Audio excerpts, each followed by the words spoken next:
The human outpost on Argon 9 was silent that night. The storm outside was made of violet dust that hissed against the metal walls. Inside the small room, Captain Elias sat alone, writing his daily report. He was the last human stationed on this distant moon, far from Earth. The others had gone back months ago, leaving him behind to finish the final survey. The lights flickered as the storm thickened. Elias sighed, leaned back and rubbed his eyes. The sound of the wind was like whispers, soft and constant.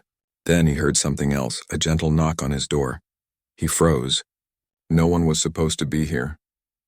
The storm made travel impossible. The knock came again, slower this time. Elias stood up and reached for the scanner on the desk. It showed no life signs outside. But when he opened the door, someone was standing there. She wasn't human.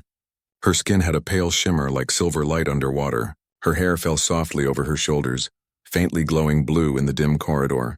Her eyes, large and golden, looked calm, curious, almost kind. She didn't say a word. She simply stepped into his room as if she belonged there. Elias didn't move. His heart raced. "Who are you?" he asked quietly. She didn't answer. Instead, she gave him a small, almost shy smile, the kind that said more than words ever could. Then she looked around the room, touching the edge of his table, the screen, the small photo of Earth pinned to the wall. "You shouldn't be here," Elias said again, his voice steady but low. "It's dangerous outside." Still no answer. She seemed to understand him but chose silence. Her movements were slow and graceful, almost like someone exploring a dream. He noticed her suit, or what was left of it. It was made of thin, alien fabric, torn in places, dusted with storm residue. Clearly she had come through the violet wind somehow. Elias offered her his blanket. "Sit," he said, pointing to the bunk. "You must be cold." For a moment she just looked at him as if studying the meaning behind his words. Then she sat down, still smiling faintly. He went to the heater and turned it higher. The room filled with a warm hum. Outside thunder rolled like distant drums. After a while she spoke, her voice soft, musical, like water flowing through crystal. "You are human." "Yes," Elias said carefully. "And you are?" She paused, searching for the right word. "Lost." That single word carried weight. Elias felt it in his chest. She looked down at her hands, then back at him. "I ran from the storm. It follows my people." "But you," she tilted her head. "You opened the door." Elias nodded slowly. "You looked like you needed help." Her eyes softened. "Humans help strangers?" He gave a small, tired smile. "Sometimes. Especially when no one else will." The silence that followed wasn't heavy. It was calm. He watched her study the heater's glow as if seeing warmth for the first time. She reached toward it, feeling the air above the vent, her expression filled with quiet wonder. He realized then that she wasn't an invader or spy. She was scared, maybe even hurt. The silver shimmer of her skin seemed dimmer near her shoulder, where a faint scar glowed. "Are you injured?" Elias asked. She shook her head. "No pain, only tired." He handed her a water pack. She looked at it, puzzled, but after a moment she mimicked him and took a small sip. The way her golden eyes widened told him she had never tasted human water before. "Thank you," she said softly. The way she pronounced the words was slow but sincere. He nodded. "You're welcome." Minutes passed. The storm outside roared harder, shaking the structure. The lights dimmed again and she looked up, alarmed. "It's okay," Elias said. "Power flickers sometimes." "The outpost holds." She relaxed a little. Then her gaze moved back to him. "Why are you here?" "Alone?" He hesitated. "Because someone had to finish what we started. We study worlds like this one.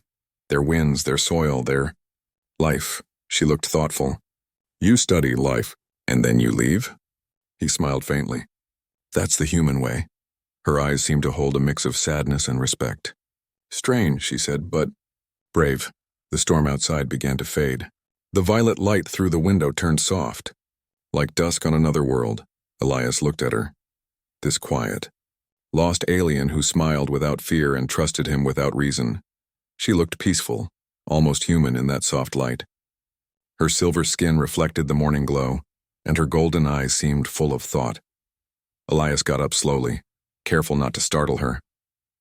"You didn't sleep?" he asked. She turned her head and smiled faintly. "I do not need to. My kind We rest by remembering. He didn't fully understand, but he nodded. Remembering what? She looked at the endless sand outside. Home! He sat down near the small table and poured 2 cups of synthetic coffee. He pushed one toward her. She tilted her head, curious, then took it carefully. What is this? Human fuel, he said, smiling a little. It keeps us alive when we're tired. She brought it close, sniffed it, and her eyes widened slightly. It smells like burnt stars. Elias laughed quietly. That's one way to describe it. She took a small sip and then nodded slowly. It is bitter, but warm. They sat in silence for a while. The quiet between them was comfortable, not awkward. Elias studied her more closely. There was something fragile about her, yet there was also strength in the way she held herself. Finally, he asked, You said last night the storm follows your people. What did you mean? Her smile faded. My world is dying. The storms grow stronger every cycle. They burn the ground, poison the air. Many of us left. Some never returned. Her voice trembled slightly, and Elias could see the weight behind her words. We humans know something about losing worlds, he said softly. We've lost cities, forests, oceans, but we keep moving forward. She looked at him, her golden eyes shining with quiet wonder. You survive. Even when everything ends, he nodded. That's what we do. She placed her cup down and said, My name is Lyra. Elias repeated it softly. Lyra. The sound felt right in the still air. I'm Elias, she smiled. Elias, it means strong in your old language? He blinked. You know our languages? I learned from the signals your ship sent long ago. We listened from far away. We never thought we would meet you. Elias leaned forward slightly. Then why now? Why come through the storm? Lyra hesitated, her expression full of conflict. Because I had no choice. My people are scattered. I was trying to reach a beacon, an old one, but the storm shifted. I lost direction. I saw your outpost lights through the wind. You were lucky, Elias said. She nodded slowly. Or maybe it was meant to be. The room grew quiet again. The only sound was the faint hum of the outpost generator. Elias felt something in that silence, a strange human comfort that he hadn't felt in months. He stood and walked to the window. The storm's fading. I can send a message to the main station, tell them I found someone. Lyra's voice stopped him. If you call them, they will come for me. He turned. Yes, they'll help. She shook her head gently. No, they will study me. Elias froze. She was right. Humanity's curiosity was not always kind. They wouldn't, he started, but she looked at him with calm certainty. They always do. He couldn't argue with that. He had seen it happen before. New life forms turned into samples, not guests. He sighed and sat back down. Then what do you want me to do? She looked at him for a long moment before saying, Keep my secret, at least until I can go back. Elias nodded slowly. All right. You have my word. She relaxed, her shoulders easing. Thank you, Elias. He smiled faintly. You're welcome, Lyra. The hours passed quietly. They worked together to fix the power relay damaged by the storm. Elias noticed how quickly she learned. She watched his hands, then copied his movements with perfect precision. You're fast, he said, impressed. She smiled. We learn by observing. Your machines are strange, but beautiful. Strange and beautiful, he repeated. That's humanity in a sentence. By evening, the power lights returned to full brightness. The base hummed with life again. Lyra looked around, fascinated. Your light feels alive, he nodded. Electricity. It's how we light the dark. She looked thoughtful. In my world, we use song. We sing light into being. Elias blinked. You can do that? She nodded softly. I could show you. If you wish. He hesitated, then nodded. I'd like that. Lyra closed her eyes and began to hum. The sound was low, smooth, and full of strange harmony. It wasn't just a song, it was energy, gentle and real. As she sang, small particles of silver light formed in the air, floating like tiny stars before fading softly. Elias stared, speechless. That's impossible, he whispered. She opened her eyes and smiled. Not impossible, just different.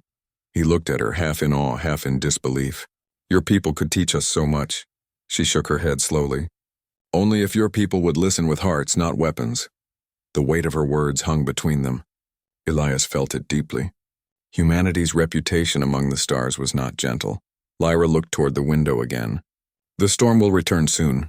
It always does, he followed her gaze. Then we'll face it together, he said quietly. She turned to him, her golden eyes soft. Together, she repeated.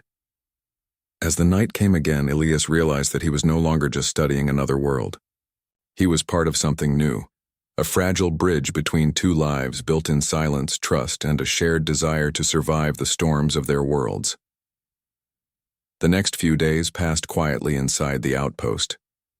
The violet dust had settled and the winds outside were soft again. Captain Elias repaired the broken sensors and Lyra helped him every day. She learned quickly, her eyes full of curiosity each time he explained how human machines worked. At night, they often sat near the small heater and shared stories. Elias told her about Earth, the blue skies, the forests, the sound of rain. Lyra listened carefully as if she could see it all in her mind. Sometimes she asked simple questions like, "What is snow?" Or "What does laughter feel like?" Each time she did, Elias realized how far she was from home, and how different her world must have been. One morning, while Elias was checking the outer antenna, his communicator beeped, a rare sound on that lonely moon. He looked at the screen and saw a blinking signal. It was faint but real. Someone was trying to contact the base. "Lyra," he called, "come here." She came quickly, her long steps silent on the metal floor. "What is it?" "It's a signal," he said. "Maybe from the main station. They're finally checking in." But as he opened the channel, the signal changed. The tone was different, strange, full of harmonic waves instead of the usual static. Lyra's expression froze. "That's not your people," she whispered. Elias frowned. "Then who?" "It's mine," she said quietly. He looked at her in surprise. "Your people? They found you?" Lyra nodded slowly. "Yes, the song of their call. It means they are near." Elias leaned back, unsure what to feel. "Then that's good. You can go home." But she didn't smile. Her face looked heavy, almost sad. "No, if they find me with you, they will see it as betrayal." "Betrayal?" Elias repeated. "Why?" Lyra looked down. "Because we are not supposed to speak with humans. Your kind once came to our skies. They brought fire and metal. Our leaders fear you still." Elias felt a sharp sting of shame. "We didn't know. We thought your world was empty." She nodded. "Now they think I'm captured. They will not listen to me." The communicator beeped again, louder this time. The signal was getting stronger. Elias knew what would happen next. If the human base picked up this same frequency, they would trace it too. Both sides might come looking, and neither would come gently. Lyra turned to him. "You must hide me." Elias hesitated. "If they find out I helped you, I'll be court-martialed." Her golden eyes met his. "And if they find me, I will be destroyed." For a long moment, neither of them spoke. The low hum of the machines filled the silence. Then Elias took a deep breath. "All right," he said finally. "Follow me." He led her to the storage room behind the main console. It was small and dim, full of spare cables and containers. "Stay here," he said. "Don't make any noise." Lyra nodded but stopped him before he turned away. "Elias, why are you helping me again?" He looked at her for a moment, thinking of the long, empty months he had spent alone before she came. "Because I can't let the only good thing that's happened to me out here be taken away." Her lips curved into a soft, sad smile. "You are strange, Elias, but kind." He smiled faintly. "That's what people say about humans." He went back to the control room and turned off the external lights to make the outpost look abandoned. Then he adjusted the frequency scanner to confuse any incoming signal. His hands moved quickly, but his mind was restless. A few hours later, the human communication line came alive. The voice of command filled the small room. "Outpost 7, this is Central. We've detected a new energy source in your sector. Confirm status." Elias hesitated before replying. "This is Captain Elias. Storm damage still affecting sensors. I'll investigate and report once it's clear." "Copy that," command said. "Be careful. Unknown signatures detected near your base. Could be alien." Elias felt a knot in his stomach. "Understood." When the line went silent again, he exhaled deeply. He went back to the storage room and opened the door slightly. Lyra was still there, sitting quietly with her knees pulled close. She looked up when she saw him. "Was it them?" she asked. "Both," he said softly.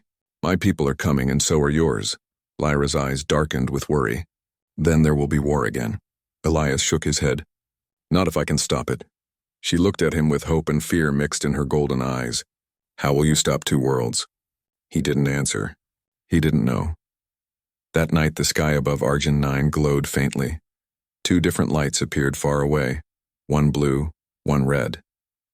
Two ships, two sides. Both searching, Elias and Lyra stood by the window, watching the silent lights move across the horizon. "They are close," Lyra whispered. "I know," Elias said quietly. "And when they find us, we'll have to make them see reason." She turned to him. "And if they don't?" He looked at her and said softly, "Then I'll stand between them." Lyra's voice trembled. "You would do that? For me?" He nodded once. "For you. For peace. For what's right." She touched her hand to her chest, a gesture of deep respect in her culture. "Then I will stand with you." Outside, the twin lights grew brighter, closing in on the small outpost. The wind began to rise again, carrying the first whispers of another storm. And as the violet dust started to swirl once more, Elias and Lyra prepared to face what was coming, not as human and alien, but as two souls who refused to let fear decide their fate. The night sky above Argent 9 was glowing with two colors, red and blue. One light came from the human command ship entering orbit, and the other from Lyra's people. Both searched the surface, sending down scanners that cut across the dark sands like moving stars. Inside the small outpost, Captain Elias stood near the window, watching the beam sweep closer. Lyra stood beside him, her golden eyes full of worry. "They found us," she whispered. Elias nodded. It was only a matter of time. He went to the console and checked the signal tracker. Both sides were broadcasting coded messages demanding identification. The outpost shook softly as another beam passed overhead. Lyra's voice was low. "If they see me here with you, they will think you took me. And if my people find out I hid you, they'll think I betrayed them," Elias replied. "Either way, someone will want answers." Lyra's gaze softened. "You don't have to risk yourself." He turned toward her. "Yes, I do. Because maybe this time we can stop two sides from repeating the same mistake." She looked at him for a long moment, then gave a small nod. "Then we faced them together." The base alarm sounded, a landing signal. Elias checked the monitor. A small human shuttle was descending 2 kilometers away. At the same time, Lyra's eyes glowed faintly.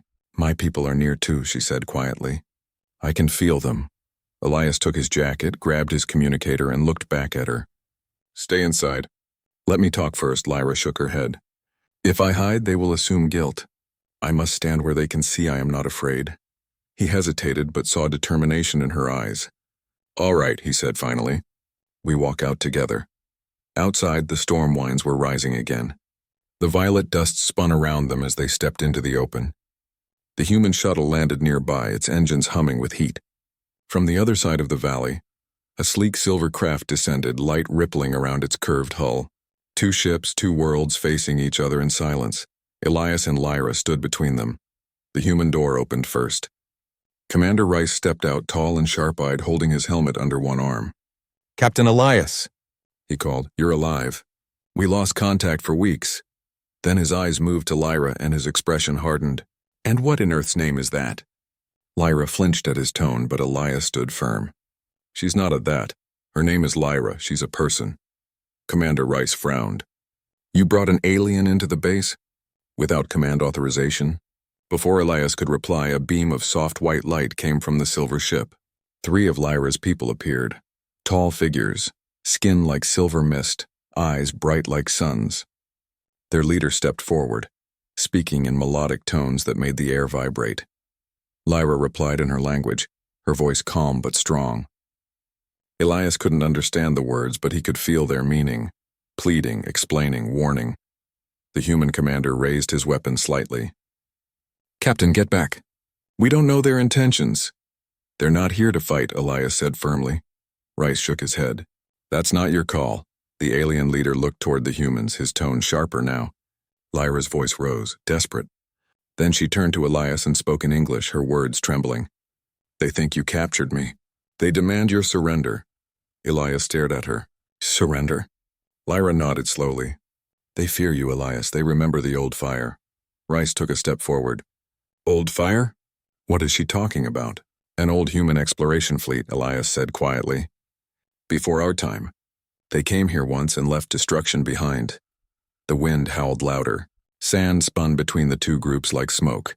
The alien leader raised his hand, and suddenly the human scanners went dark. Every device flickered. Elias's communicator went dead, Rice cursed. "They're jamming us!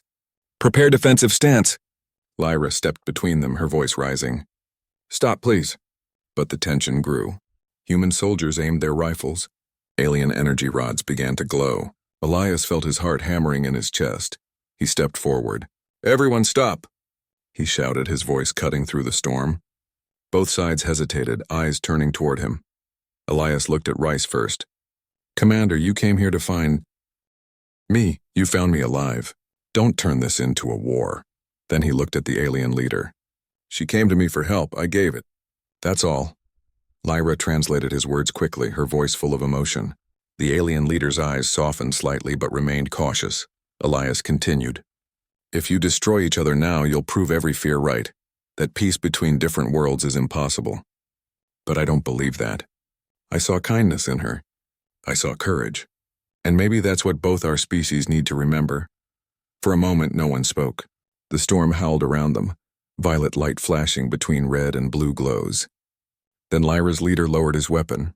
Rice hesitated but slowly raised his hand, signaling his team to stand down. The silence that followed was heavy but alive, like the air before a new beginning. Lyra turned to her people and spoke softly in her tongue. The silver figures bowed their heads slightly, their expressions changing from anger to thought. Elias looked at Rice. "We can open a line of communication, study each other without fear. Not as enemies, as neighbors." Rice didn't answer right away. Finally, he said, "You always did think with your heart." "Elias." "Someone has to," Elias replied. The alien leader stepped forward and placed a small crystal on the ground. A gift, perhaps, or a message. Then the silver figures vanished in a shimmer of light, their ship lifting slowly back into the clouds. The storm began to calm. Rice looked at the sky, then back at Elias. "We'll take this to command. But this isn't over." Elias nodded. "I know." When the commander walked back to his shuttle, Elias turned to Lyra. She was watching the horizon where her ship had disappeared. "They'll come again," she said softly. He nodded. "And so will we." Lyra smiled faintly, the wind playing through her silver hair. "Then maybe next time they'll come as friends." As the human shuttle lifted into the dawn sky, Elias stood beside her, watching the light rise over the quiet world. The storm was gone, but something far greater had begun, the first fragile hope of peace between two stars. The next morning, the sky over Argon 9 was calm again. The storm had gone, leaving a quiet peace that felt almost strange. Captain Elias stood outside the outpost, watching the sunrise spread across the violet sands. Lyra stood beside him, her silver skin glowing softly in the new light. For a moment, it felt like the world had forgotten what happened the night before. But peace never stayed long in human history. The human shuttle returned to orbit a few hours later, taking Elias back to the main station. Lyra stayed behind at the outpost. It was safer that way. If command saw her too soon, they might forget the peace they had just agreed to. The shuttle ride was silent. Commander Rice sat across from Elias, his face cold and unreadable. When they reached the ship, 2 guards escorted Elias to the briefing chamber. Inside, high-rank officers sat behind a glowing screen. Their faces looked serious, almost angry. "Captain Elias," the Admiral began, "you made contact with an alien life form without permission. You hid it from command. You endangered your mission. Do you have anything to say for yourself?" Elias stood straight. "Yes, sir. I did make contact. And I hid her to protect her. She was not a threat. She came for help." One of the officers leaned forward. "Help? Or intelligence gathering? You had no way of knowing her motives." "I had my instincts," Elias replied. "And my instincts told me she wasn't our enemy." The Admiral frowned. "Instincts don't make policy, Captain. We've been burned before." Elias took a deep breath. "I understand. But this time we have a chance to do something different.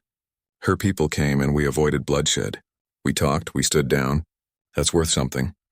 The room was silent for a few seconds. Then the Admiral spoke again. "You're lucky Commander Rice confirmed your story. Otherwise you'd be under arrest." Elias nodded. "Then I'm grateful, sir." The Admiral leaned back.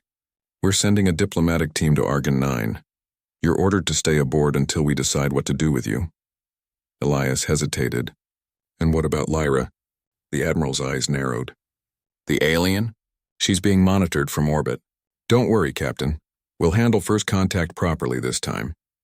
Elias wanted to argue but stopped himself. He saluted and was dismissed. As he walked out, he passed Commander Rice in the hall. Rice stopped him. You spoke well in there, he said quietly. But you know command. They'll study her. They'll want to learn everything. Elias looked down. And if learning means caging her? Rice didn't answer. Watch yourself, Elias. They think you're too close to her. Elias gave a small smile. Maybe I am. That night he couldn't sleep. The stars outside the ship's window felt colder than ever. He thought about Lyra, alone at the outpost, surrounded by silence. He remembered the way she smiled when she learned a new word, the way her song filled the air with light. He turned on his communicator, trying to reach the outpost. The signal was weak, but her voice came through, soft and distant. Elias? He smiled faintly. Yeah, it's me. You okay? I am fine, she said. But there are machines watching the sky now. They do not speak, only look. Observation drones, Elias said. Command's way of keeping you under control. I understand, she replied quietly. Your people fear what they do not know, he sighed. We've always been like that, Lyra paused. And you? Do you fear me? He smiled. No, I trust you. There was silence on the line for a moment, then her gentle voice again. Then you are different from the others. He laughed softly. Some people would call that a problem. I would call it hope, she said. Before he could reply, the signal cut off. Command had restricted transmissions. Elias sat in the dim light, staring at the dead screen. He knew then that if he didn't act soon, they would take Lyra away. 2 days later, the diplomatic team prepared to descend. Elias convinced Rice to let him join, saying he could serve as a translator and liaison. Rice reluctantly agreed. When they landed, Lyra was waiting outside the outpost.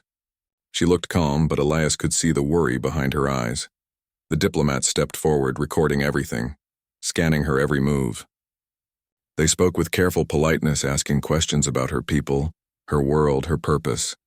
Lyra answered gently, always respectful, but her golden eyes often found Elias's face, searching for reassurance. At one point, one of the officers asked, Would you come with us to our ship for further study? Lyra hesitated. Study? She repeated softly. You mean cage? Elias's jaw tightened.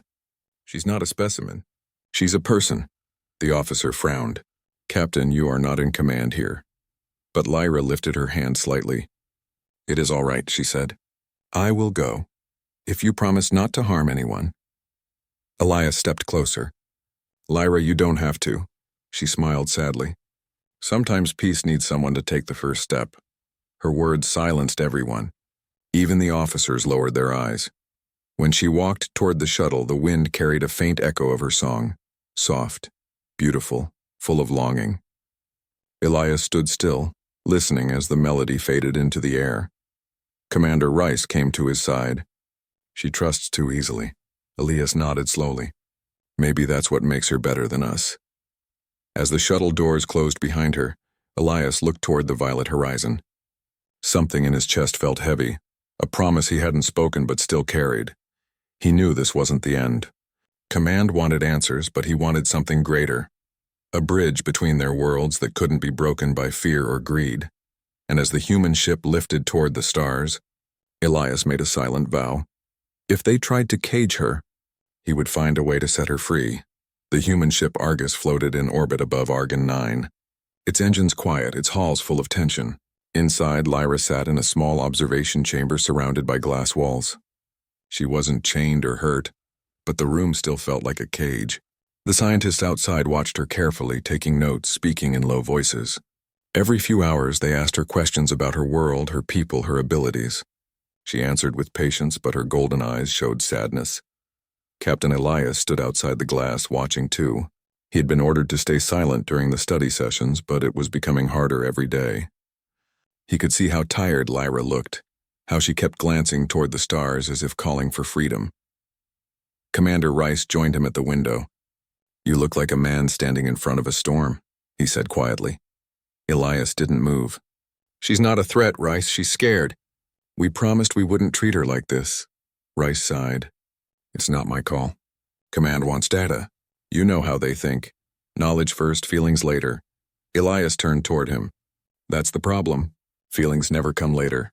Rice frowned but didn't argue. He knew Elias was right. If you go against orders, they'll court-martial you. Elias nodded. Then they better write a good report. Later that evening, Elias used his clearance to enter Lyra's chamber. The guards outside didn't stop him. They thought he was there to assist the scientists. Lyra looked up as the door opened.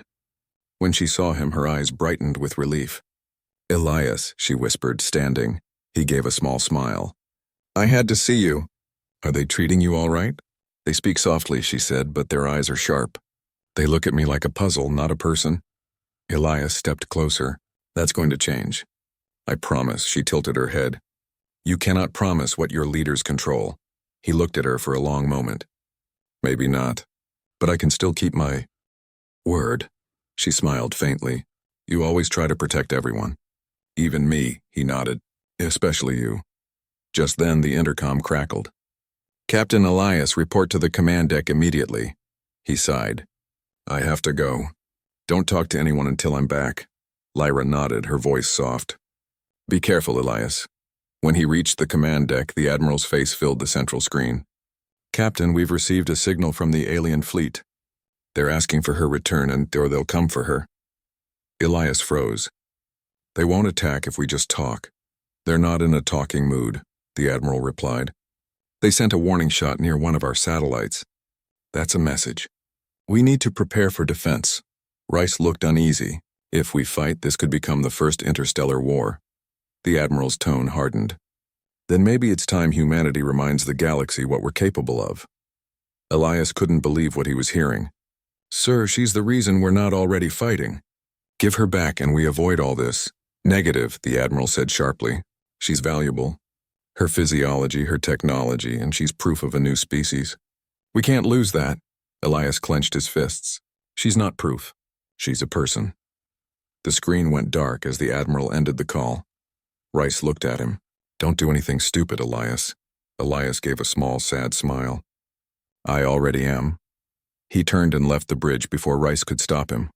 Hours later, the ship's alarms began to pulse softly, the sign of approaching foreign crafts. Lyra's people were coming closer. Their ships moved like flowing light, surrounding the Argus without firing. The humans locked the weapons, waiting. The air was thick with fear. Elias reached the security control room, entered his code, and opened Lyra's cell from the terminal. The guards nearby shouted, but he was faster. The door slid open and Lyra stepped out, eyes wide. You came back, she whispered. I told you I would, he said. We're getting you out of here. She hesitated. If I leave, your people will call you traitor. He looked at her. Maybe. But if I don't, I won't be human anymore. She didn't understand the full meaning of his words, but she took his hand. Then we leave together. They ran through the quiet hallways. Red lights flashed above them as the ship went into alert mode. A voice echoed through the speakers. Security breach in observation sector. All units respond. Elias and Lyra reached the hangar. 2 guards stood near a small transport shuttle. Elias raised his hands calmly. She's coming with me, he said. The guards looked uncertain. One of them said, Captain, we have orders. Elias's voice hardened. Those orders just changed. They hesitated long enough for Elias to move. He hit the emergency release, opening the hangar doors. The shuttle hummed to life. Lyra climbed in and Elias followed. As the shuttle lifted off, alarms screamed across the Argus. Rice appeared on the comm. Elias, what are you doing? Ending a mistake, Elias said, his voice steady. Tell command to stand down. She's going home. You'll never make it out alive, Rice warned. Maybe not, but if I don't try, none of this will mean anything. Lyra looked at him, her eyes bright. You would risk everything for one stranger? Elias smiled faintly. You stopped being a stranger a long time ago. The shuttle broke free of the hangar, flying into the vast black of space. Ahead, the silver ships of Lyra's people opened a corridor of light, guiding their path. Behind them, the human warships aimed but did not fire. For a long, breathless moment, the stars seemed to hold still. Elias looked at Lyra. We're almost there. Lyra reached out and touched his arm gently. No matter what happens, I will never forget your kindness. He smiled. Just promise me one thing. What is it? If your people ever see Earth, tell them not all humans bring fire. Some just bring light. Lyra nodded, her voice soft as starlight. I promise. As the shuttle vanished into the corridor, the two fleets hung in silence, neither attacking, neither retreating. And for the first time in human history, war paused because one man chose compassion over command. The small shuttle drifted through the glowing corridor of light. Elias sat beside Lyra, watching the silver ships around them move in perfect silence. He had never seen anything like it. No engines, no smoke, no sound. It felt like flying through a dream. Lyra looked calm, but her eyes kept turning toward him. You are quiet, she said softly. Elias smiled faintly. Just thinking about what happens next. She tilted her head. You fear my people. He shook his head. Not fear. I just don't know if they'll see what I saw in you. Lyra's golden eyes were full of warmth. Then I will help them see. Moments later, the shuttle was pulled into a large silver ship. Enormous, smooth, and bright as dawn. The light inside was gentle, flowing through the walls as if alive. The air felt lighter and a soft hum surrounded everything. As they stepped out, Elias saw figures waiting, Lyra's people. They stood tall and graceful, their silver skin glowing with the ship's light. In the center stood the leader he had seen before, his expression unreadable. Lyra walked forward and bowed her head in respect. Father, she said quietly. Elias froze in surprise. He's your father? Lyra nodded. Yes, he is the one who commands our fleet. The leader's voice was deep, steady, and carried a strange echo. My daughter, you left our home without permission.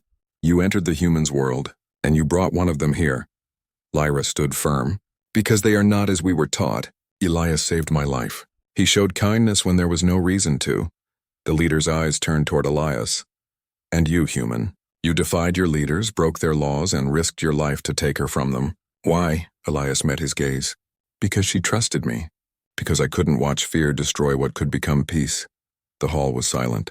Every alien eye watched him. The leader slowly descended the steps, standing only a few feet from Elias. Do you understand what your actions mean? You could have started a war. I know, Elias said. But maybe I also stopped one. The leader studied him for a long time. Then he turned to Lyra. You said he saved you. That he brought light instead of fire. Lyra nodded. Yes. I saw no weapon in his hands, only hope in his heart. Her words echoed in the chamber like music. The leader raised his hand. A beam of light appeared in the air, showing a projection. Two fleets, human and alien, facing each other above Argon 9. Even now our ships wait for my command. One word and they will strike. The humans hold their weapons too. The balance of peace rests on what I decide. Elias took a step forward, then decide with courage. Not fear. Lyra's father looked at him sharply. You speak as if you know what courage means.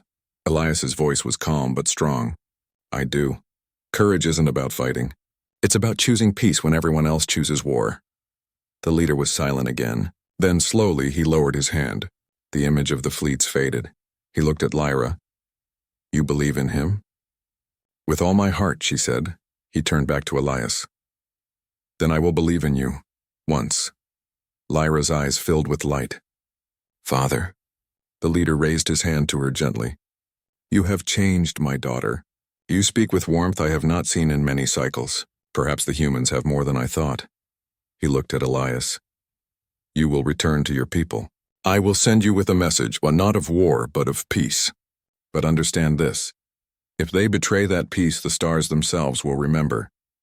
Elias bowed his head. That's fair. The leader placed a glowing crystal in his hand. This holds our history and our voice. Take it to your leaders. Let them see who we are.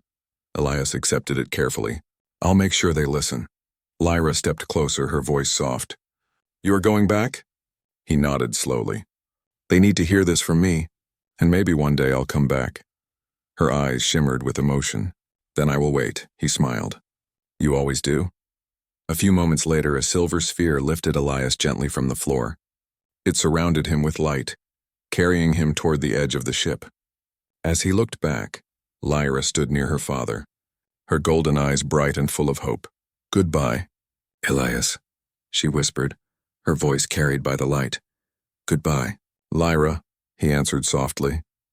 The sphere released him near his shuttle, and moments later he was back in the black silence of space. The human fleet was still there, weapons ready, waiting for orders. When his signal appeared, they opened a channel immediately. "Captain Elias." "You're alive, report!" Rice's voice was full of shock. Elias took a deep breath. "Stand down, Commander." "It's over. They're not our enemies. The Admiral wants answers," Rice said. "Where's the alien?" Elias looked out at the stars. "She's where she belongs. And if we're smart, we'll let her people stay free." He placed the crystal on the console. It glowed softly, showing images of Lyra's world. Shining cities, rivers of light, skies filled with song. The crew around him stared in silence. Elias spoke quietly. "They're not monsters. They're dreamers. Like us." Back on the human flagship, the Admiral watched the transmission in silence. When it ended, he said only one thing: "Prepare a peace channel." Weeks later, the story spread across the colonies. The human who defied orders to save an alien. The one who stopped a war before it began. Some called him a hero. Some called him a traitor. Elias didn't care about either name. He often looked at the stars at night, wondering if Lyra was doing the same. Somewhere, far beyond the edge of human space, a soft voice whispered a promise to the stars. "When the sky is safe, I will find you again." And though light years apart, Elias smiled in the quiet darkness, and because he heard her,